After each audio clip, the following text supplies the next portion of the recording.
Jesus returned to the Sea of Galilee and climbed a hill and sat down.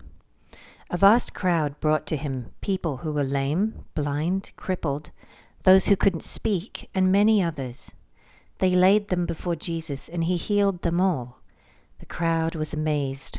Those who hadn't been able to speak were talking, the crippled were made well, the lame were walking, and the blind could see again, and they praised the God of Israel. Then Jesus called his disciples and told them, "I feel sorry for these people. They have been here with me for 3 days, and they have nothing left to eat. I don't want to send them away hungry, or they will faint along the way." The disciples replied, "Where would we get enough food here in the wilderness for such a huge crowd?" Jesus asked, "How much bread do you have?" They replied, 7 loaves and a few small fish. So Jesus told all the people to sit down on the ground.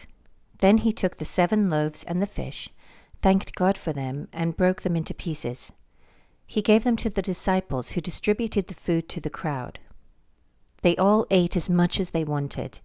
Afterwards, the disciples picked up 7 large baskets of leftover food.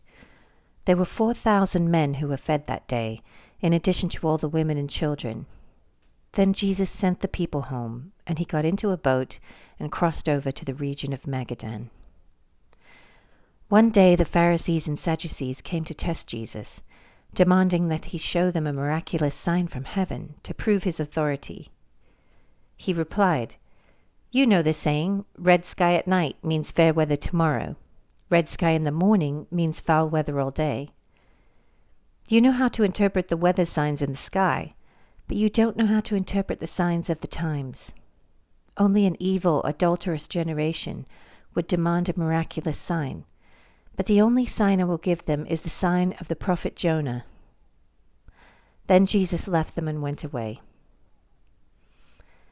Later, after they crossed to the other side of the lake, the disciples discovered they had forgotten to bring any bread. "Watch out," Jesus warned them. "Beware of the yeast of the Pharisees and Sadducees." At this, they began to argue with each other because they hadn't brought any bread. Jesus knew what they were saying, so he said, "You have so little faith. Why are you arguing with each other about having no bread? Don't you understand even yet? Don't you remember the 5,000 I fed with 5 loaves, and the baskets of leftovers you picked up? Or the 4,000 I fed with 7 loaves, and the large baskets of leftovers you picked up? Why can't you understand that I'm not talking about bread? So again I say, beware of the yeast of the Pharisees and Sadducees." Then at last they understood that he wasn't speaking about the yeast in bread, but about the deceptive teaching of the Pharisees and Sadducees.